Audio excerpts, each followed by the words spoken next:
Hari ini saya bisa bersama-sama dengan Bapak Ibu. Beberapa waktu yang lalu Pak Hendrik hubungin saya, kasih tema menguasai emosi hawa nafsu. Saya bilang, boleh nggak?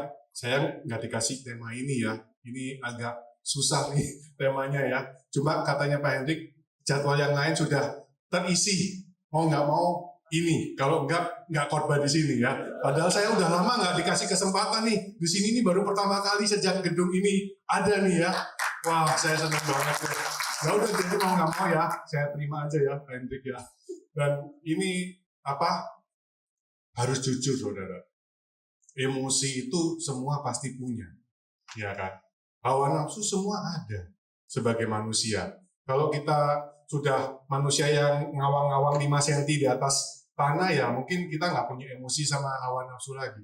Tapi selama kita masih hidup di dunia, pasti kita punya emosi. Apa sih emosi? Perasaan.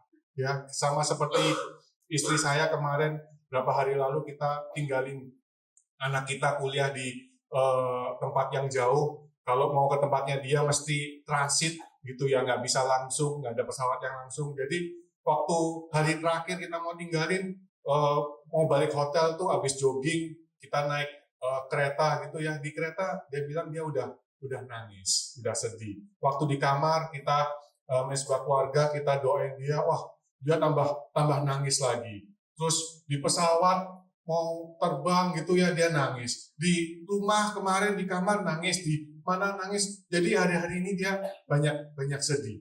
Cuma saya bilang sedih boleh, cuma nggak boleh sampai kita dikuasai oleh yang namanya kesedihan.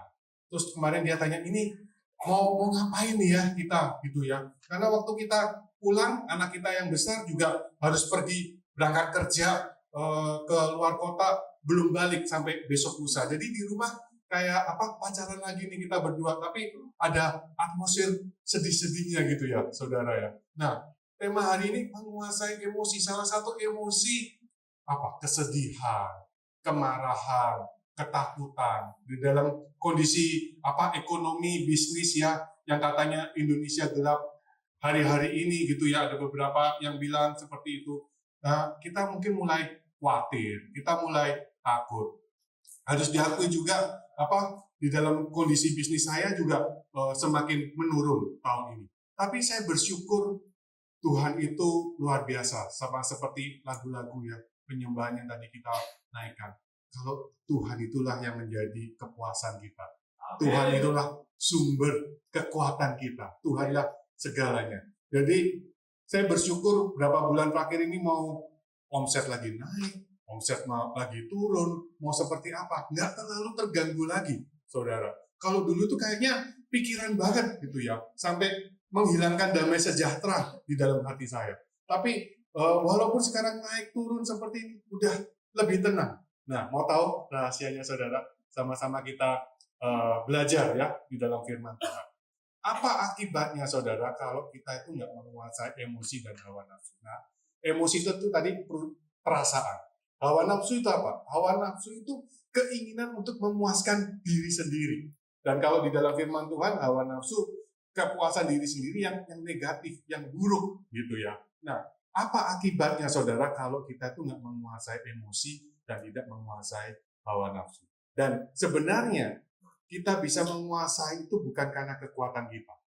Nggak ada satupun di antara kita itu punya kekuatan untuk kita menguasai emosi dan hawa nafsu kita. Hanya karena kasih karunia Tuhan. Hanya Tuhanlah saja yang bisa membuat kita menguasai emosi dan hawa nafsu. Dan apa akibatnya, saudara, ketika kita tidak menguasai emosi dan hawa nafsu itu? Kita lihat di dalam firman Tuhan, Galatia 5 ayat 15 dan 16. Tetapi jikalau kamu saling menggigit dan saling menelan, awaslah supaya jangan kamu saling membinasakan. Kalau saling menggigit berarti ada berapa subjek, ada berapa pribadi yang menggigit, saudara? 1 atau 2? 2 ya, mungkin bisa 3 juga, mungkin lebih dari 2 gitu ya. Tapi minimal ada 2 karena saling. Nah, ada teman jalan pagi saya itu bilang, saya ini orangnya itu baik, saya nggak mungkin akan ngejahatin orang duluan. Tapi kalau orang senggol saya pasti akan senggol balik. Nah, akhirnya senggol-senggolan ya, saudara ya. Nah, demikian juga kalau kita bilang, wah, pokoknya kalau komsel saya baik, ya saya akan tetap jadi orang baik. Tapi kalau ada satu teman di tempat komsel aja senggol saya, ya saya akan senggol balik. Jadinya di komsel apa? Senggol-senggolan. Ya. Nah, apa akibatnya kalau kita saling menggigit, saudara? Apa akibatnya kita kalau saling menelan? Dikatakan di situ, jangan sampai saling membinasakan. Saling membinasakan apa? Berarti hidup kita hancur, saudara. Kita ingin menang daripada orang lain. Kalau saya menderita karena kamu juga harus ikut mengalami apa yang saya rasakan. Penderitaan yang saya alami, kamu juga harus mengalami penderitaan yang saya alami. Akibatnya apa? Kita saling membinasakan satu dengan yang lain. Kita saling menghancurkan satu dengan yang lain. Kalau nggak ada yang mau ngalah, saudara, di dalam rumah tangga, suami, istri, orang tua, dengan anak, kita itu akan saling menghancurkan satu dengan yang lain. Itu akibatnya ketika kita nggak menguasai emosi dan hawa nafsu. Dan biasanya ini adalah sesuatu yang sebenarnya temporary, sementara, tersulut gitu ya, sementara. Sama seperti kalau saudara beli minuman bersoda, saudara kocok gitu ya di dalam kaleng, terus terbuka, kemudian dia akan nyembur keluar ya. Sementara, saudara. Nanti kalau misalnya habis dikocok itu ya, saudara diemin dulu beberapa lama, 1 jam atau 2 jam. Waktu dibuka udah nggak menyembur keluar lagi kan, saudara. Berarti perlu apa? Waktu untuk sebenarnya tenang dulu sebentar. Karena reaksi sementara itu seringkali nggak sehat, seringkali negatif, seringkali apa? Menghancurkan. Bukan hanya menghancurkan orang lain, tapi itu juga akan menghancurkan hidup kita sendiri. Nah, bagaimana caranya, saudara, supaya kita bisa menguasai dan hawa nafsu yang temporary, yang sementara itu, saudara. Di dalam ayat yang ke-16 dikatakan, maksudku ialah hiduplah oleh roh. Jadi solusinya apa, saudara? Hiduplah oleh roh. Maka kamu tidak akan menuruti keinginan daging. Nah, apa itu keinginan daging? Di dalam ayat 19 dan 20 dikatakan, perbuatan daging telah nyata, yaitu percabulan, kecemaran, hawa nafsu, ada hawa nafsu di sana, penyembahan berhala, sihir, perseteruan, perselisihan, iri hati, amarah, kepentingan diri sendiri, pencideraan roh, pemecah, kedengkian, kemabukan, pesta pora, dan sebagainya. Dan kalau kita introspeksi diri kita, kalau hal-hal ini ada di dalam hidup kita, kita perlu jujur dan mengakui sama Tuhan bahwa ini adalah perbuatan-perbuatan daging. Ini adalah keinginan daging. Berarti hidup kita masih belum dipimpin oleh roh, belum hidup oleh roh. Nah, sekarang pertanyaannya, bagaimana, saudara, supaya hidup kita dipimpin oleh roh? Sehingga oleh karena roh itulah kita bisa menguasai emosi dan hawa nafsu itu. Di dalam slide selanjutnya dikatakan hiduplah oleh roh. Yang pertama, supaya kita bisa hidup oleh roh, kita perlu sadar dulu, saudara. Menyadari sepenuhnya saya nggak dapat hidup tanpa roh Allah. Semua lagu-lagu tadi yang kita nyanyikan membuat kita kembali lagi sadar. Benar, kalau tanpa Tuhan, kita itu nggak bisa apa-apa, saudara. Tanpa Tuhan itu kita itu lemah. Tanpa Tuhan itu kita nggak kuat, kita nggak bisa. Nggak bisa, saudara, kita menguasai emosi dan hawa nafsu ini kalau bukan karena roh Allah yang menguasai kehidupan kita. Karena itu, hiduplah oleh roh itu kita perlu sadar dulu bahwa kita butuh Tuhan. Dan kadang-kala Tuhan izinkan masalah, Tuhan izinkan goncangan terjadi di dalam hidup kita sampai pada satu titik di mana kita menyerah. Di mana sampai kita berkata, Tuhan, udah, saya menyerah, berserah, Tuhan, terjadilah menurut apa yang menjadi kehendak Tuhan. Menyadarkan kita bahwa sebenarnya kita sangat membutuhkan Tuhan. Perlu kembali lagi, saudara, kepada fokus hidup kita. Apa yang menjadi fokus hidup kita? Apakah hanya mimpi-mimpi kita? Apakah hanya keinginan-keinginan kita? Apa sih yang membuat kita marah, saudara? Kalau saya periksa ya, yang membuat saya marah salah satunya adalah ketika saya tidak mendapatkan sesuai dengan apa yang saya harapkan. Ketika orang lain melakukan sesuatu, istri saya, anak saya tidak melakukan seperti ekspektasi saya, maka saya menjadi marah. Walaupun kadang-kala sepertinya, oh iya, saya berharap ini supaya untuk kamu loh. Nah, tetapi kenapa harus marah? Gitu ya. Karena karena ada satu standar yang telah saya buat di dalam hidup saya, tetapi orang lain tidak bisa mengikuti standar itu, akhirnya saya marah. Dan ketika saya membiarkan hidup saya dikuasai oleh kemarahan itu, maka kemarahan itulah yang akan mengarahkan kehidupan saya. Tetapi Tuhan ingatkan hari ini, apa yang menjadi fokus kita? Bukanlah standar hidup kita, saudara. Bukanlah ekspektasi atau keinginan-keinginan yang kita mau capai di dalam hidup ini. Bukanlah itulah yang menjadi fokus hidup kita. Karena kalau itu yang menjadi fokus hidup kita, kita akan mudah emosi. Kita akan mudah dikuasai oleh hawa nafsu itu. Tetapi ketika Tuhanlah yang menjadi pusat hidup kita, Tuhanlah yang pegang kendali kehidupan kita, saudara. Sehingga apapun yang kita lakukan, saudara, dari kita awake, dari kita bangun tidur, sampai kita tidur lagi sleep, saudara, kita berdoa, kita makan, kita berpuasa, apapun yang kita lakukan, fokusnya hanyalah Tuhan. Karena kita bisa aja loh, saudara, kita berdoa, kita berpuasa, sepertinya sesuatu hal yang baik, sesuatu hal yang rohani. Tapi kalau yang di pusat itu bukanlah Tuhan, diri kita hanya sedang memanipulasi Tuhan. Kita hanya sedang memanfaatkan Tuhan untuk mencapai apa yang saya mau. Saya berpuasa, saya berdoa hanya untuk diri saya, bukan untuk Tuhan. Hanya supaya Tuhan memberikan apa yang saya mau. Semaka saya berpuasa, saya berdoa. Tetapi ketika Tuhan yang menjadi pusat, yang menjadi fokus di dalam kehidupan kita, apapun yang kita lakukan, semuanya untuk Tuhan. Semuanya digerakkan oleh Tuhan. Semuanya karena kasih Tuhan.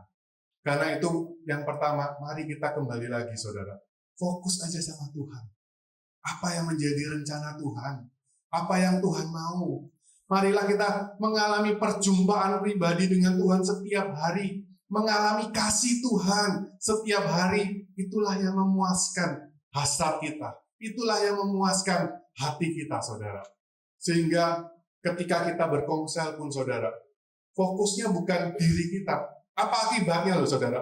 Kita bisa berkomsel, kita bisa bergereja, ya, tapi fokusnya bukan Tuhan. Fokusnya diri sendiri. Akibatnya apa? Akibatnya kita akan saling menuntut satu dengan yang lain. Saya datang ke komsel supaya saya diperhatikan. Saya datang ke komsel, kalau saya ulang tahun, ada yang kasih saya hadiah, ataupun selamatin saya ulang tahun. Ketika saya nggak mendapatkan apa yang saya harapkan, yang saya ekspektasikan, akhirnya saya menjadi kecewa. Tetapi ketika Tuhan yang menjadi pusat, saudara, kita lakukan aja apa yang Tuhan mau. Nggak ada lagi ekspektasi buat diri kita. Walaupun seringkali kadang-kadang itu bisa muncul, saudara. Pikiran-pikiran yang negatif, emosi yang negatif, pengharapan-pengharapan itu secara manusiawi itu bisa muncul. Tetapi kita mau kembali lagi setiap hari. Ingat, fokusnya Tuhan aja. Kasih Tuhan aja. Bukan tentang saya, tetapi tentang Tuhan. Yang pertama, sadari itu tuh, saudara. Sadari untuk kita sepenuhnya berfokus hanya kepada kasih Tuhan. Yang kedua, hiduplah oleh Roh dengan cara kita memberi diri kita dipimpin oleh Roh. Maksudnya apa? Dipimpin oleh Roh. Berarti saya perlu menyerahkan kendali hidup saya kepada Roh Allah. Sama seperti gambar itu ya, ada orang yang pegang setir. Sekarang kan mungkin ada beberapa ya, yang setirnya bisa dicopot gitu ya. Nah, setirnya dikasih ke Tuhan. Siapa yang ngedrive hidup kita, saudara? Apakah mimpi-mimpi kita? Apakah keinginan-keinginan kita? Apakah perasaan kita? Seringkali di dalam pemuritan saya diingetin, perasaan itu belum tentu benar. Apa yang saya rasakan, itu belum tentu benar. Apa yang saya rasakan, itu bisa menipu saya. Karena itu saya perlu serahkan sama Tuhan. Kendali hidup kita perlu serahkan. sama Tuhan. Dan bagaimana cara menyerahkannya? Salah satunya, saudara, dengan melakukan apa yang Yesus lakukan. Markus 1 ayat 35 dikatakan, pagi-pagi benar, waktu hari masih gelap, ia bangun dan pergi keluar, ia pergi ke tempat yang sunyi dan berdoa di sana. Yesus yang 100% Allah dan 100% manusia. Yesus aja, saudara, dia merasakan pribadi Yesus. Dia nggak bisa hidup tanpa Allah. Dia tahu, dia tidak bisa melakukan segala sesuatu dari dirinya sendiri. Makanya Yesus berkata, apa yang aku lakukan itu berasal dari Bapa. Karena aku melihat Bapa melakukan, maka aku juga melakukan. Jadi sebelum Yesus pergi dari desa ke kota, berkeliling, sebelum Yesus melakukan mujizat, sebelum Yesus berkhotbah, sebelum Yesus ngapa-ngapain, saudara, dia ketemu dengan Bapaknya dulu. Karena dia mau tahu apa yang sedang Bapa kerjakan.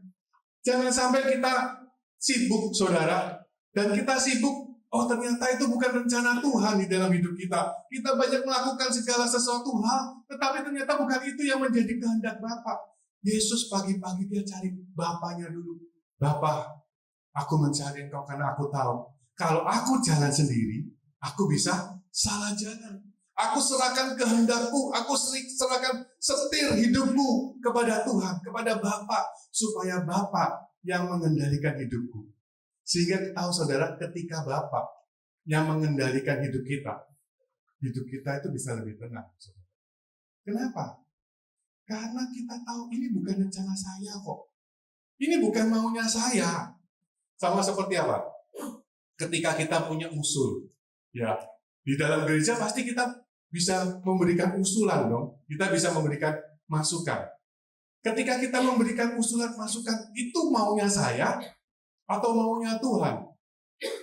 Kalau dulu kan saya suka ngotot nih ya, kalau kita mungkin tahu ya, beberapa Tommy juga kalau meeting apa, wah gini gitu ya. Tapi hari-hari ini saya belajar, ini kalau maunya saya, ya saya akan ngotot seperti ini, gitu. Tetapi kemudian Tuhan bilang, ini maunya siapa? Kalau maunya Tuhan berarti tanggung jawabnya bukan di saya. Tanggung jawabnya itu adalah di Tuhan untuk membuat segala sesuatu itu terjadi sesuai dengan kehendak Tuhan dan rencana Tuhan. Jadi bagian saya hanya menyampaikan, oh begini, kalau mau dilakukan sekarang, puji Tuhan. Kalau nggak mau dilakukan sekarang juga nggak ada masalah. Karena Tuhan punya agenda. Dan saya melihat beberapa hal, waktu Tuhan, waktu yang terbaik. Walaupun tidak dilakukan pada saat itu, tetapi pada waktu Tuhan, ternyata Tuhan bisa punya cara untuk Tuhan melakukan itu dan mengerjakan itu. Karena itu bukanlah agenda kita, saudara. Itu adalah agendanya Tuhan. Sama seperti di dalam keluarga saudara, di dalam bisnis saudara, di dalam pelayanan saudara, di dalam apapun yang kita kerjakan. Ini agenda saya atau agendanya Tuhan. Ketika kita sudah menyerahkan kepada Tuhan, Tuhan yang berurusan. Tuhan yang akan mengatur semuanya sesuai dengan waktu Tuhan, rencana Tuhan, cara Tuhan. Bukan cara kita, bukan waktu kita. Mari saudara, saya mau mengajak kita. Ketika kita bangun tidur pagi-pagi, mari kita cari Bapa kita terlebih dahulu. Mari kita menantikan Bapa terlebih dahulu. Berjumpa dengan Bapa terlebih dahulu. Saya sampai tulis di kamar mandi ya. Saya tulis pagi hari bangun, cari Tuhan. Menanti-nantikan Tuhan dalam kurung. Tanpa gadget. Supaya nggak ada distraksi, nggak ada gangguan dari hal-hal yang di luar. Supaya saya ingat terus bahwa yang terutama, ngalamin Tuhan dulu setiap hari. Berdoa dulu. Sama seperti Yesus. Yesus sudah memberikan teladan ini. Ketika roh kita berjumpa dengan roh Tuhan setiap hari, maka kita akan semakin serupa. Kita bergaul dengan siapa, kita akan semakin serupa dengan orang yang kita bergaul. Kalau kita bergaul dengan pribadi Bapa, dan saya percaya pribadi Tuhan adalah pribadi yang bisa menguasai emosi dan menguasai hawa nafsu. Jadi karena itu kita perlu bergaul dengan Bapa setiap hari untuk kita semakin serupa dengan Bapa. Hiduplah oleh roh. Yang pertama tadi, sadari dulu saudara. Kalau ada goncangan, masalah yang terjadi di dalam hidup kita, mulai cari Tuhan. Dan yang kedua, serahkan kendali hidup kita kepada Tuhan.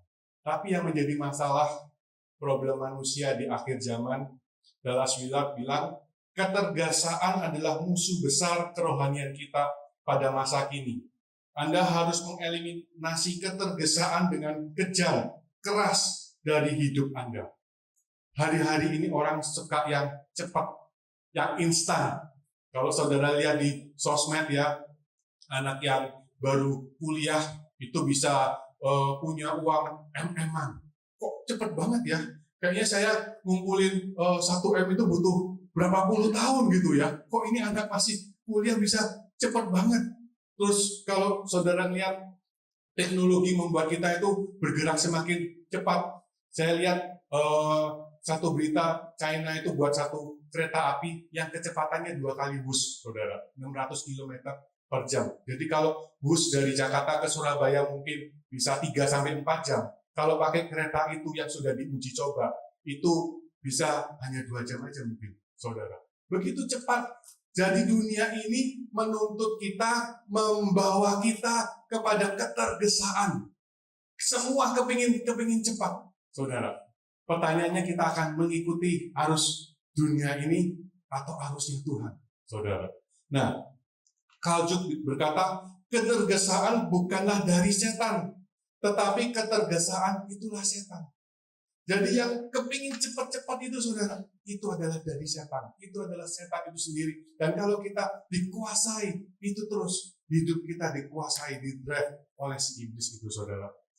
Cornish ten Boom berkata, setan tidak dapat membuat Anda berdosa, tetapi dia akan membuat Anda menjadi sibuk. Bukannya sibuk nggak boleh, saudara. Tetapi yang nggak boleh adalah terlalu sibuk. Ada 2 kesibukan. Yang pertama, banyak hal yang dilakukan. Yesus juga banyak melakukan banyak hal, banyak aktivitas. Ya, pergi ke desa, pergi ke kota, dia memberitakan firman Tuhan kepada di bait Allah. Dia melakukan pemuritan, memberikan makan, melakukan mujizat, membangkitkan orang mati. Ada banyak hal yang Yesus lakukan. Tetapi ada kesibukan yang kedua yang berbahaya, yaitu terlalu banyak hal yang harus dilakukan. Sepertinya semua itu harus dimasukkan di dalam agenda kita. Semuanya itu harus saya kerjakan. Kalau saya nggak kerjakan, jadinya kacau. Kalau saya nggak handle, saya nggak kontrol, jadinya kacau. Kalau saya serahkan kepada orang lain, kayaknya hasilnya tidak seperti apa yang saya harapkan. Akhirnya kita mengerjakannya semua sendiri. Terlalu sibuk, saudara. Dan karena terlalu sibuk ini, apa akibatnya? Karena terlalu banyak yang dikerjakan, maka salah satunya cara untuk mengerjakan semua hal tersebut adalah dengan mempercepat kemampuan kita. Jadi kalau semestinya kemampuan kita itu sebenarnya hanya 60 km per jam atau 100 km per jam, kita pacu, saudara, jadi 150 km per jam. Dan itu sebenarnya yang sedang digaung-gaungkan oleh dunia ini, bukan? Untuk kita semakin cepat dan semakin cepat. Sehingga melampaui kemampuan normal. Apa akibatnya kalau kita melakukan sesuatu melampaui kemampuan normal kita? Akhirnya harus ada yang dikorbankan. Dikatakan, dan mengorbankan waktu untuk membangun hubungan dengan Tuhan dan sesama. Jadi rasanya kalau saya berdiam diri di dalam hadirat Tuhan, kayaknya saya nggak produktif deh. Kayaknya saya nggak efektif deh. Kayaknya saya nggak berbuat apa-apa. Kayaknya hidup saya nggak ada manfaatnya deh. Kalau saya cuma berdoa, berdiam diri di dalam hadirat Tuhan, ketemu dengan Tuhan. Akhirnya itulah yang kita korbankan. Karena dunia ini sedang brainwash kita bahwa hidup kita itu harus produktif banget, cepat banget, menghasilkan sesuatu banget. Tetapi akhirnya kita meninggalkan waktu kita duduk di bawah kaki Tuhan. Tuhan ingatin, jangan sampai kita mengorbankan, saudara, hubungan pribadi kita dengan Tuhan. Dimulai dari pada pagi hari, dan kemudian pada saat kita mengalami pencobaan-pencobaan di dalam hidup kita. Dan yang kedua, jangan sampai kita juga mengorbankan persekutuan kita, hubungan kita dengan keluarga kita. Walaupun anak saya jauh, saudara, kita hampir setiap hari, mungkin setiap hari, ini mungkin masih awal-awal ya, setiap hari telepon, video call gitu ya. Jangan sampai, masa sih kita nggak ada waktu sebentar untuk kita punya hubungan dengan keluarga kita, dengan istri kita, dengan suami kita, dengan anak-anak kita. Kita tanya bagaimana kabarnya, kita ikut merasakan apa yang dia rasakan. Dan juga dengan teman-teman di dalam komunitas. Kalau sekarang sudah ada WhatsApp, kita bisa berhubungan setiap hari. Kalau dulu mungkin susah, saudara ya, harus telepon. Tapi hubungan itu kan sesuatu hal yang biasa yang kita alami sehari-hari kan, saudara.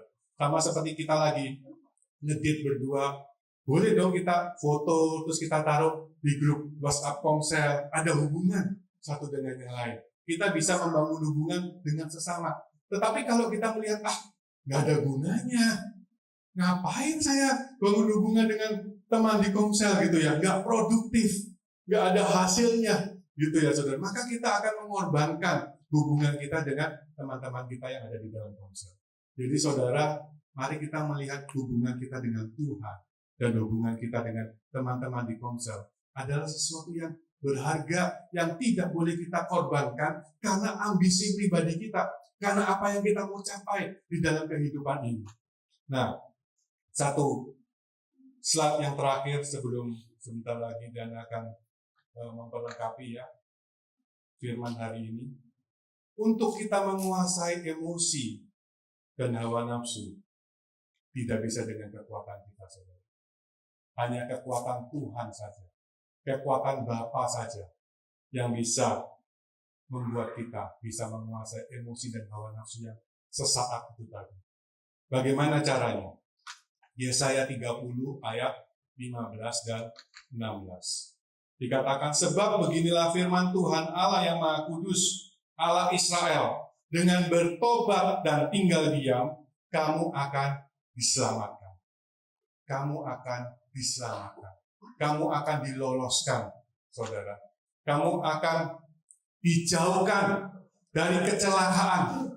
Kamu akan dihindarkan dari kecelakaan. Ketika apa, saudara? Bertobat dan tinggal diam. Jadi langkah yang pertama bertobat. Saya percaya bertobat ini bukan hanya sekali seumur hidup, tetapi bertobat ini kita bisa lakukan setiap hari. Kita semua udah tahu bertobat itu berbalik arah ya, 180 derajat. Kalau dulu hidup kita hanya berfokus kepada diri kita sendiri, kita bertobat. Fokusnya hanya Tuhan. Cari Tuhan, prioritasnya adalah Tuhan. Kasih Tuhan. Apa yang Tuhan mau, apa yang Tuhan kehendaki. Ganti fokus, ganti channel, saudara. Sehingga apa? Sehingga ketika ada hal-hal yang terjadi tidak sesuai dengan keinginan kita, kita bisa melihat ada Tuhan di sana. Ada Tuhan yang sedang pegang kendali. Bertobat, saudara. Ganti fokus kita. Dan yang kedua, tinggal diam. Tinggal diam itu bukan berarti nggak ngapa-ngapain gitu ya, kosong gitu ya. Tinggal diam itu bukan berarti pikiran kita kosong. Ada teman pemuritan bertanya, tinggal diam berarti nanti bisa ada pikiran macam-macam dong, gitu ya. Karena pikirannya kosong. Tinggal diam bukan berarti pikiran kita kosong. Tinggal diam berarti kita menanti-nantikan Tuhan. Kita menunggu Tuhan. Bayangin saudara, ketika kita sedang tidur, Tuhan itu yang menanti-nantikan kita, saudara. Dia menanti-nantikan kita bangun. Waktu kita bangun, Tuhan mau ngomong sama kita. Saudara bayangin nggak? Waktu kita bangun, Tuhan juga mau ngomong sama kita, mau bersekutu dengan kita. Kita cari yang lain. Kita cuekin Tuhan, kita nggak cari Tuhan, saudara. Kita mungkin cari gadget kita, atau kita melakukan sesuatu yang menjadi agenda kita. Kita menjadi begitu sibuk, sehingga kita nggak mencari Tuhan. Tinggal diam itu berarti saya menanti-nantikan Tuhan. Saya mencari Tuhan. Saya mau dengar Tuhan itu mau bicara apa. Karena seringkali mungkin kita banyak bicara. Sehingga kalau kita banyak bicara, kita sulit dengar ya saudara. Kalau dua orang mau berkomunikasi dengan baik, nggak bisa dua-duanya bicara. Waktu sekarang saya bicara, saudara tinggal diam, mendengarkan. Berarti kita perlu tinggal diam untuk kita dengar Tuhan mau bicara apa ya? Tuhan mau katakan apa? Jadi kita berdoa bukan bawa list permohonan kita semua bicara, Tuhan baru mau ngomong, amin, dalam nama Tuhan Yesus, kita pergi saudara.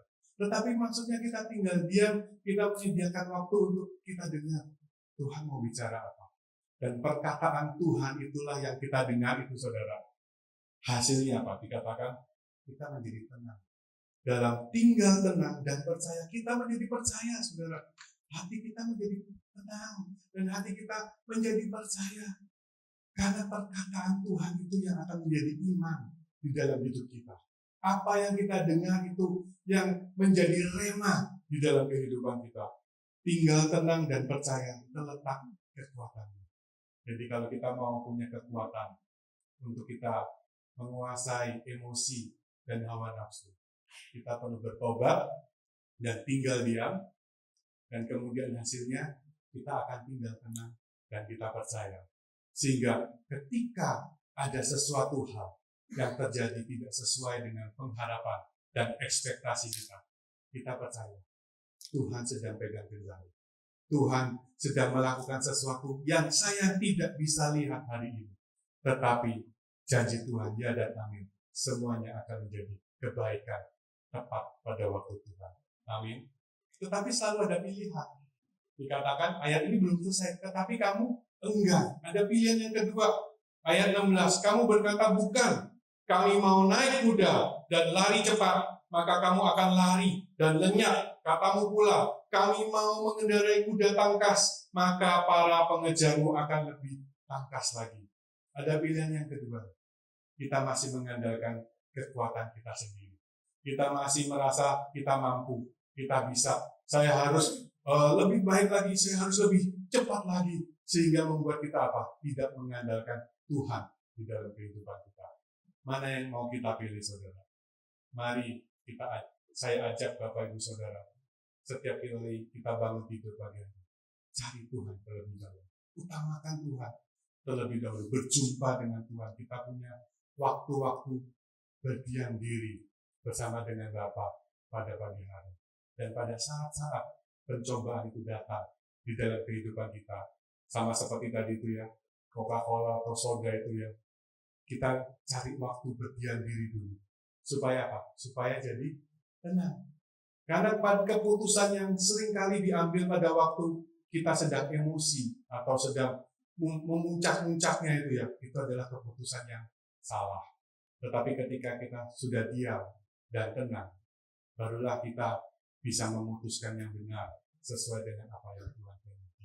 Mari, Dana, boleh share apa yang menjadi pengalaman di dalam kehidupan Dana.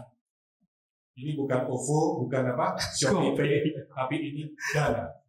Ya, curang nih Kak Hadi udah nyolong start Bapak Ibu ya, karena itu bagiannya saya. Ya, salam kenal Bapak Ibu, nama saya Dana, seperti kata Kak Hadi teman saya, OVO, GoPay, ShopeePay. Ya. Tapi Bapak Ibu, hari ini saya nggak mempromosikan Dana yang sudah tidak ada promosi, tapi hari ini saya mau mempromosikan Tuhan kita luar biasa ya Bapak Ibu. Masih ada semangat Bapak Ibu? Saya tahu ini jam-jam kritis. Masih satu doang Pak Lukito, masih ada Bapak Ibu? Amin ya. Oke, Bapak Ibu, Bapak rohani saya itu kan kalau katanya ada yang senggol, saya senggol balik. Saya Bapak Ibu sebelum ketemu firman Tuhan, kalau ada yang senggol saya bacok. Senggol, bacok. Bapak Ibu. Bapak-bapak tahu lah ya, kita tuh kan suka diuji di jalanan. Saya kalau di tol Bapak Ibu ya, kalau udah ngendarain mobil malam, kalau ada yang ngedim saya di belakang Bapak Ibu, saya akan ngalah. Tapi ngalah bukannya dia lewat. Saya ngikutin dari belakang, saya dim sampai dia keluar tol Bapak Ibu. Saya akan lakukan itu Bapak Ibu. Itu dulu saya seperti itu Bapak Ibu. Sebelum saya kenal firman Tuhan. Hari ini saya mau bercerita tentang waktu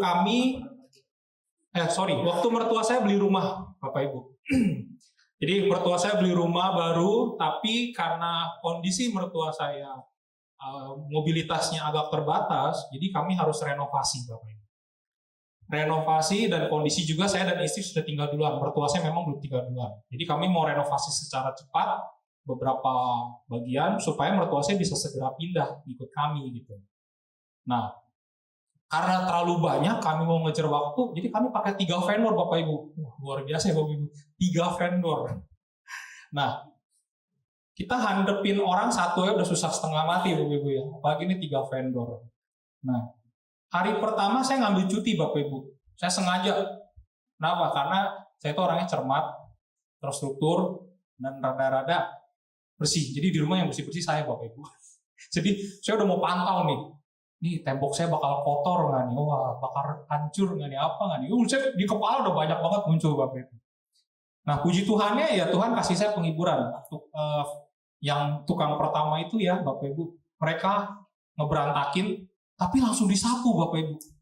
Wih, saya melihatnya sukacita banget. Sebagai orang yang suka bersih-bersih, orang yang cermat, aduh, hati itu lega banget Bapak Ibu.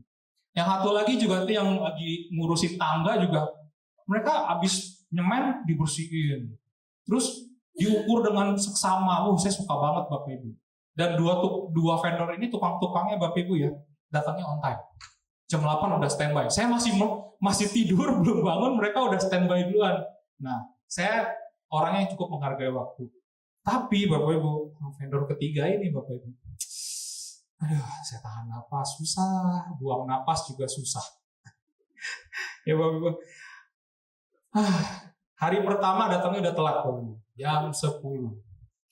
Terus biasa ya tukang-tukang itu kan dia punya celana buat kerja ya Bapak Ibu. Celana yang dia pakai itu kan nggak akan dia pakai buat kerja.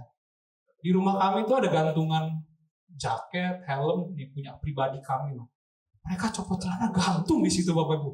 Saya ngeliatnya tuh, istri saya sih mungkin biasa, nggak terlalu mendidih, saya udah mendidih di kepala Bapak Ibu, udah kayak ibu, mendidih, ini udah gebes gitu ya, nggak izin, nggak apa, dia main taro. Udah gitu, pas jam makan siang juga, mereka di meja itu kan memang ada makanan kami, ada kerupuk lah, kita ada kerupuk. Tiba-tiba kerupuk kami menyusut, bingung ya. Mereka istirahat duduk di tempat meja makan tapi susut. Jadi memang tukang yang satu ini tuh luar biasa, vendor yang itu luar biasa banget Bapak Ibu. Tapi yang dua lagi sopan, mereka makan di luar, nggak ngeberantakin. Tapi kalau yang ini, aduh Bapak Ibu, saya tarik nafas. Bapak Ibu, saya tuh dapat gambaran buruk dari papa saya, kayak kalau papa saya marah, dia melotot. Tapi saya bersyukur sih Bapak Ibu ya, Tuhan tuh kasih saya sipit. Saya mau melotot kagak bisa Bapak Ibu. Mau digedein aja nggak gede-gede, segini-segini Bapak Ibu, segaris gitu. Jadi bersyukur saya tuh kalau marah tuh nggak pernah bisa sampai melototin orang. Dikelototin gitu ya, atas bawah, nggak bisa Bapak Ibu. Tapi saya lebih ngikut ke mama saya yang kalau udah itu 20.000 kata, 40.000 kata, dan kalimat saya kadang-kadang juga lumayan pedes. Nah, waktu banyak kejadian dalam satu hari itu sampai siang, banyak banget lah Bapak Ibu ya, saya sulit untuk menjelaskan saking banyak. Nggak cuma 1, 2, banyak. Tembok kotornya saya langsung cari kain, saya lapin. Jiplek tangan gitu, WC mereka pakai kotor langsung saya siramin, bersihin lagi. Puntung rokok sembarangan saya langsung ambilin lagi. Satu titik kayaknya itu udah nggak sanggup Bapak Ibu. Pagi doa nggak? Doa, Tuhan saya serahkan perjalanan saya sepanjang hari dalam tangan-Mu, dalam kendali-Mu, kayak kata Kak Hadi gitu ya.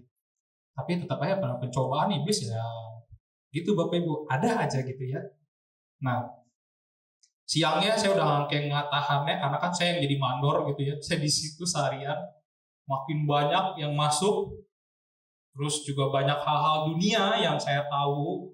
Ya, udah lu kayak gitu mah, lu marahin aja, lu kan yang bayar gitu kan, lu kan ininya. Ya udah, saya ambil itu tadi dibilang diam. Ketika saya diam itu Tuhan bilang keluar. Tuhan ingetin apa? Yusuf lari dari Potifar. Saya keluar ke jalanan seberang rumah Bapak Ibu. Di situ saya ngapain? Saya diem. Tapi diem pun saya nggak cuma sekedar diem, tapi saya centeringnya balik lagi ke Tuhan. Kayak tadi kata Kari, pusat kita harus sama Tuhan. Kenapa? Karena kalau cuma keluar lari diem, tapi yang dipikirin tuh kami celana udah jelek, bau, taruh di situ. Kalau yang kita ingetin itu terus Bapak Ibu, balik ke dalam lagi juga nggak akan menolong Bapak Ibu. Oke, saya bilang, Tuhan, kenapa? Kenapa saya punya anger? Bapak Rohani saya pernah bilang, bukan, pembina BPN, maaf Hadi. Pembina BPN itu pernah bilang, kenali perasaanmu, terus ya datang ke Tuhan. Tuhan, kenapa ya saya kesel? Tuhan bilang, karena kamu membawa standarmu. oh iya juga ya, gitu. Karena ya kita nggak bisa punya standar dengan tukang gitu, maksudnya nggak bisa punya standar yang sama dengan banyak orang. Kalau saya seperti itu, buah roh saya nanti nggak ada, kasih saya di mana? Kelemah lembutan saya di mana? Segala macam banyak. Jadi waktu saya berdiam diri Bapak Ibu, itu tuh firman Tuhan tuh kayak masuk semua. Yang khotbah si A masuk, si B jadi apa yang prema banget gitu Bapak Ibu. Dan akhirnya ketika saya udah tenang, saya balik ke dalam Bapak Ibu, saya bisa berespon dengan benar. Dalam artian, waktu sore mereka pasang teralis, ternyata bocor. Nah, itu bocor lagi Bapak Ibu. Udah malam, mereka harus sudah pulang, pasang teralis, bocor karena hujan. Waduh, bisa nahan diri? Bisa, karena siangnya saya udah ketemu Tuhan. Bahkan sampai waktu dia kasih jadi solusi gimana, saya bilang, ya udah disilen aja Pak, disilen, begitu silen, tangannya banyak silen, megang tembok. Astaga, silennya warnanya bukan putih, tapi hitam. Saya udah gitu sama dia, karena dia merasa bersalah, saya ngeliat dia mau bertanggung jawab, tapi caranya mungkin nggak tepat, ya karena ya itu mungkin kurang berpendidikan, karena yang kerja ini kenek gitu ya. Dia gosok-gosok, tambah hitam Bapak Ibu, udah Mas, udah, saya aja yang bersihin. Saya sampai kena baju istri lah, kena baju saya. Wah, pokoknya itu. Tapi saya bisa berespon dengan tenang, dan saya udah Mas, apa, saya aja yang beresin. Udah cukup, Mas sampai sini, Mas pulang, karena udah sore juga. Itu hari pertama Bapak Ibu. Hari kedua juga begitu, sampai hari kedua saya nggak jaga, istri saya jaga. Istri saya bilang, yang ini kok tukang pada nggak tahu mau ngerjain apa? Tukang dan konek ngomong, kita mau ngerjain apa ya? Bayangin Bapak Ibu datang udah siang jam 11 tapi nggak tahu mau ngerjain apa. Itu kayaknya mau mendidih banget. Tapi ya itu, istri saya aja yang tenang aja ya, yang stabil mentok, dia bisa sampai kesel. Jadi kebayang ya saya mau keselnya tuh kayak apa gitu. Tapi saya diingetin lagi sama Tuhan, ayo punya kasih, punya kelemah lembutan. Siangnya istri saya nanya, mau dibeliin makanan nggak? Saya langsung jawab sama istri saya nggak pakai mikir, udah beliin. Gitu. Maksudnya jangan dibeda-bedakan. Tukang A, B, dan C. Yang A karena sesuai dengan hati saya kasihnya KFC. Yang satu kasihnya pecel ayam, enggak lah ya gitu. Saya ingat banget Bu, Tuhan bilang, ayo punya kasih. Saya diingetin ada orang khotbah bilang gini, Tuhan aja memberikan hujan yang sama kepada orang yang berdosa. Kenapa saya harus memilih gitu? Jadi akhirnya ya saya bilang beliin aja makan siang sama minuman. Hari-hari berjalan ya banyak hal yang itu, tapi saya masih bisa cukup menahan. Sampai satu titik Bapak Ibu, waduh itu ada kejadian yang sungguh amat sangat membuat saya akhirnya meledak, tapi nggak sampai yang keluar ke orangnya, tapi ke diri saya. Jadi yang vendornya ini, yang punya ini orang jemaat di Abalov juga, tapi di industri pelayanan aktif, dikenalkan gitu ya. Karena saya suka, karena gini, saya nggak komplain dengan pekerjanya, karena saya tahu mereka hanya disuruh dan mereka hanya bekerja. Saya komplainnya sama yang punyanya. Dan saya komplain juga nggak, ini gimana sih anak bolo kerja gini, enggak. Ini ada bocor ya, ini solusinya gimana? Saya masih seperti itu bahasa chat saya Bapak. Saya tanya, mungkin karena saking banyak setiap hari ada, satu titik ada chat masuk malam-malam, kebetulan tangan saya lagi di handphone, saya baca. Dia bilang gini, itu orang ya, rumah yang beli mertua, renov yang bayar mertua, dia yang ngoceh-ngoceh mau kamu. Waduh, gimana Bapak Ibu rasanya kalau kayak gitu? Waduh, itu benar-benar bukan mendidih lagi Bapak Ibu. Itu gunung meletus, sudah meletus Bapak Ibu. Benar-benar meledak gitu Bapak Ibu. Kenapa? Karena ego saya kena Bapak Ibu. Aduh, pokoknya sedih banget, kecewa banget, sampai saya tuh kepikiran terus, nggak bisa tidur, sampai stres. Istri saya tahu. Istri saya kalau ada masalah dia bisa tidur, kalau saya nggak tidur. Saya orang tipe pemikir. Tapi waktu kejadian itu, saya nggak berlarut-larut, kayak tadi kata Kak Hadi, di dalam kondisi itu. Saya langsung ingat apa kata Kak Budi. Kak Budi bilang, kalau ada suatu hal terjadi, walaupun yang berbuat salah orang itu, tapi ada proses buat orang itu dan buat saya sendiri. Saya waktu itu malam-malam akhirnya memilih Bapak Ibu. Saya tanya Tuhan, apa sih yang salah? Why? Gitu. Tuhan jelaskan. Nah, Tuhan bilang, kenapa waktu kamu ngambil keputusan nggak tanya saya dulu? Kan itu keputusanmu. Oh iya juga ya. Terus kenapa kamu harus maksudnya tersinggung dengan kalimat orang itu. Loh kan kamu melakukan yang terbaik untuk mertuamu, untuk apa yang aku titipkan, kamu kelola dengan baik. Itu nggak cukup bagimu gitu. Dari situ saya akhirnya bertobat Bapak Ibu, saya sadar. Dan akhirnya nggak lama saya bisa tidur. Saya tidur pules. Biasanya saya bisa, dulu istri saya tahu, saya bisa sampai jam 4 subuh juga nggak bisa tidur Bapak Ibu. Dipikirin terus. Nah, jadi akhirnya setelah itu saya akhirnya kemenangan Bapak Ibu. Sampai hari-hari terakhir rumah kami selesai, kami masih berurusan sama vendor itu karena dia paling terakhir selesai, janjinya 1 hari selesai, ternyata 1 bulan selesai ya Bapak Ibu. 1 hari selesai, janji manis, tapi ternyata 1 bulan. Saya tetap berespon dengan benar dan saya tetap ibaratnya nggak ganti vendor, saya tetap sama orang ini juga. Nah, Bapak Ibu, ada ayat yang Tuhan kasih, kita baca sama-sama ya Bapak Ibu ya. Lukas 6 ayat 43 sampai 45. 1, 2, 3. Karena tidak ada pohon yang baik yang menghasilkan buah yang tidak baik, dan juga tidak ada pohon yang tidak baik yang menghasilkan buah yang baik. Sebab setiap pohon dikenal pada buahnya. Karena dari semak duri orang tidak memetik buah ara, dan dari duri-duri tidak memetik buah anggur. Orang yang baik mengeluarkan barang yang baik dari perbendaharaan hatinya yang baik. Dan orang yang jahat mengeluarkan barang yang jahat dari perbendaharaan yang jahat.